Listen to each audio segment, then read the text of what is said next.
All right, so I'm recording this response in pieces. And to be honest with you, I got such a backlog that who knows when you're actually going to see this response. But I've gotten a few comments on my In Defense of Atheism video, and I've gotten some comments off of YouTube about it. So I've already started a response, but this is a continuation to it. So I'm going to defend calling Hegel and Sartre atheist. But to do that, we have to define what atheism is. And that's going to be interesting. So some atheist out there is not going to love this response. And anyone who's a deist is going to know exactly what I'm talking about and not give a crap. So I guess I'm talking to the atheist right now, which the original video, by the way, was not actually for atheists. It was directed toward fellow believers and kind of giving them a call not to shit on atheists just because they're atheists. Because a lot of atheists do that to us, meaning believers, and how two wrongs don't make a right. That was kind of my main point. So what's an atheist? Well, here's the thing. Was Plato, or Socrates I should say, was Socrates an atheist? It depends. The people at that time period called him an atheist. But what they meant by atheist was monotheist. Okay. So the old definition of atheist doesn't work then, right? Well, what's an atheist today? Again, we have a problem. Because if you're a Protestant, or even some Baptists, consider Catholics atheists. Now, I'm pretty sure most atheists would have a problem being lumped in the same category as Catholics. But to some Protestants, and specifically fundamental Protestants and fundamental Baptists, Catholics are atheists. Catholics are not atheists, by the way, just to make that clear. We believe in God. But that's what some people think. So what about Buddhists and Taoists? Are they atheists? Oh, now we're really getting complicated. Because to ask them, is there a greater power? Many would say yes. Though they would call that greater power the universe. And you would be pretty hard-pressed to get an atheist who's going to say the universe doesn't exist, although they are out there. So, what is an atheist? In my definition, an atheist is someone who doesn't believe in God.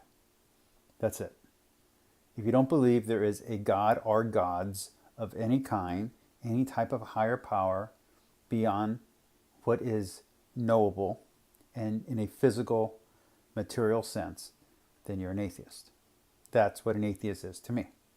Now, that does not mean that that's what an atheist is to everybody. And believers will have a different definition of atheism than non-believers. Hence, you'll see this problem happen all the time, where you will see people on two philosophical ends. Maybe they're both atheists, but one type of atheist will say that they believe in nothing. And then the other type of atheist will say, no, you just said you believed in something. They're like, what are you talking about? I said I believed in nothing. Well, that's a belief, and therefore you believe in something. Like, okay?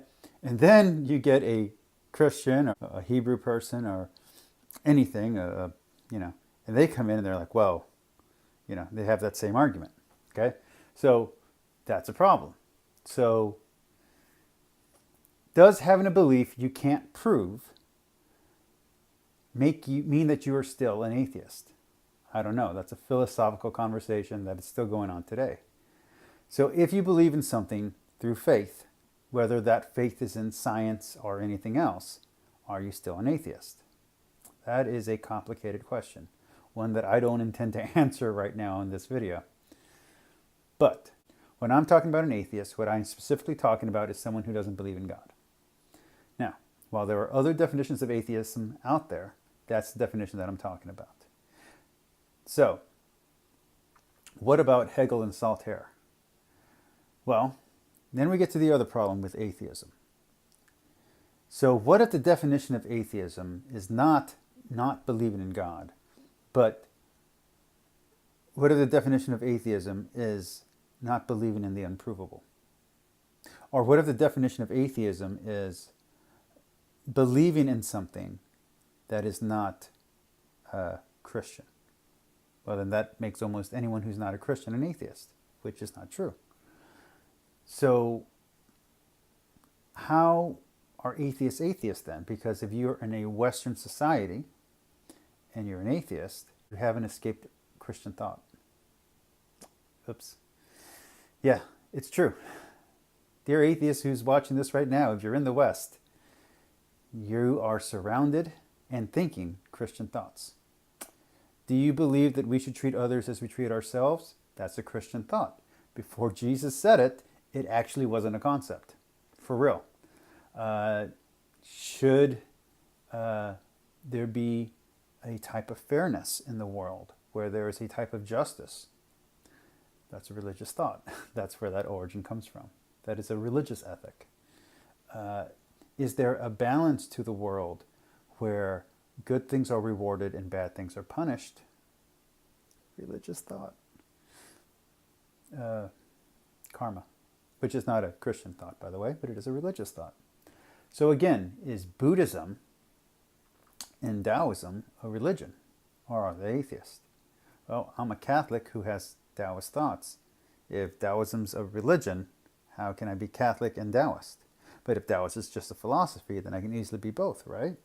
Well, some people practice Taoism as a religion. Some people worship the Buddha.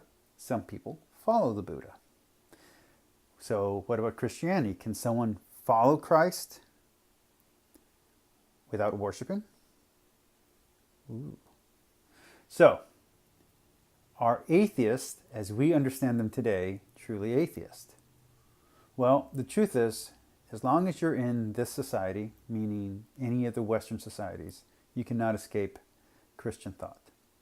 Just as Christian thought cannot escape Judaic thought. Just as Judaic thought cannot escape Zoroastrian or Mesopotamian thought. Because these ideas spring from each other. So you can have an original idea, and then a prophet or some divine being comes and it expands that idea and explains it. And now you have a new idea, but you wouldn't have that understanding if you first didn't have this first understanding. Otherwise, that prophet would be getting you to this first understanding. It's an evolution of thought. So for you to get here, you have to first get here. Even if getting here means skipping past this, you still have to process, you still have to travel through this thought process to get to this thought process, even if you're not staying here. Okay? So if you're an atheist and you live in the West, all your thoughts are Christian. You think murder is wrong? That's atheism. No, that's not atheism. You think murder is wrong? Guess what?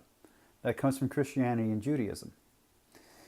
Do you think that it's okay to pillage and murder and steal? My guess is you don't. Now, you might say, well, don't all of the cultures think that? No.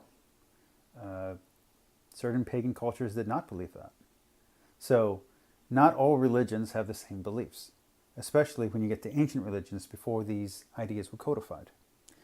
So if you're living in a world today where murder, theft, infidelity, dishonesty are wrong, then congratulations, you have Christian thoughts.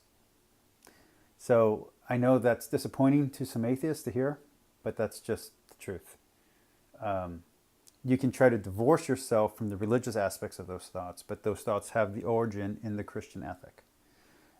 If you actually read the Bible straight through, from beginning to end, you will see one type of thought, polemic and theological and philosophical thought in Genesis. You'll see that thought change till you get toward the prophets. And then you'll see, if you have the Deuteronomical books, you'll then see that thought process change again. And you'll see it change also earlier on when the Jews come back from Babylon into the temple. You'll see the thoughts change again. Then you see it change again in the Maccabean period. Then you'll see Jesus come, and Jesus is a revolution, man. Like it's, when you read, if you read it in order, when you read the New Testament, the first thing that comes to mind is there's no way this guy's getting out of this book alive. They're going to kill him. Like when you read it and you see how revolutionary the thing is that he's saying, it's amazing. And if you don't believe me, look up any rabbi and have them talk about Jesus' teaching as it relates to the Torah. What Jesus is teaching is so revolutionary that it is stunning to any rabbi or Hebrew. It just is. It's a complete reversal. It's a complete revolution. It's a complete turn. Like, it's not just halfway. You're not going to the opposite. You're going all the way around and coming back. It is amazing what Jesus is doing. Like, it's wow. And you don't get those kind of ideas unless you've gone through that process. The Hindus have a completely different set of ethics and morals. That doesn't mean that they don't have ethics and morals. They just have a different set. So while robbing and stealing and adultery might be wrong, they're wrong for different reasons and there are different consequences. Okay?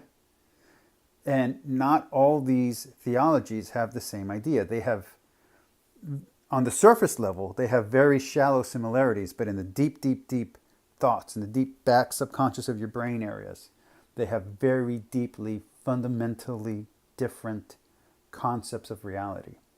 And if you need to see this in our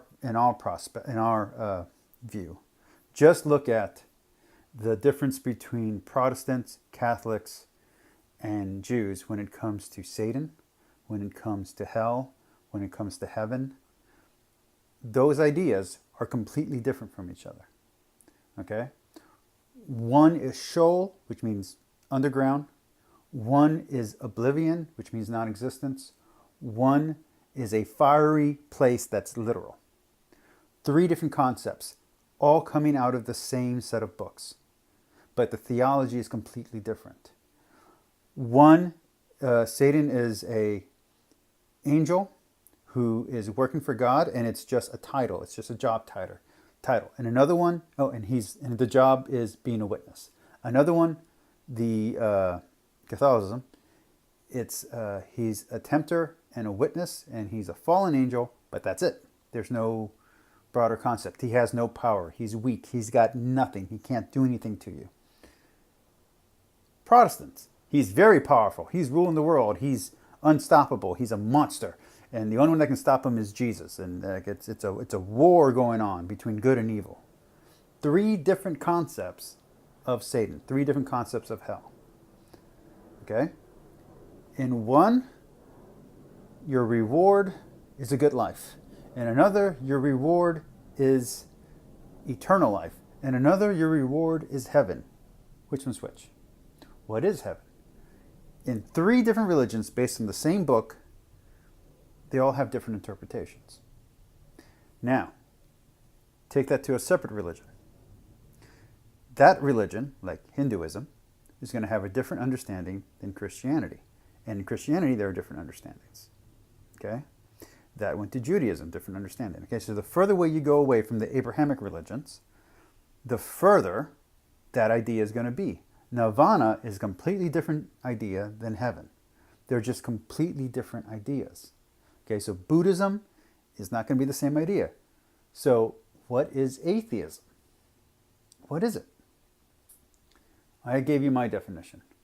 But when you're trying to understand why certain philosophical and religious-minded people will say that atheists have beliefs and have faith, well, now you know why. Because it's a belief system. If you have facts and you know what you're talking about and you have evidence, that is no longer faith. Get it? So when a scientist speaks from a place of knowledge, not from a place of speculation, not from just a teacher telling them something, but from them actually studying and learning something and the evidence is empirical, that is not faith. That's empirical knowledge. But when you're learning from someone else and they're telling it to you and you're just trusting what the person says and you're not investigating, that's a type of faith. Now, does that faith mean you're not an atheist? I don't think so. I don't think it makes you not an atheist. But a lot of believers do think that makes you not an atheist once you've made that leap. That's the explanation. It's 15 minutes. This is definitely its own video. All right, peace. Bye.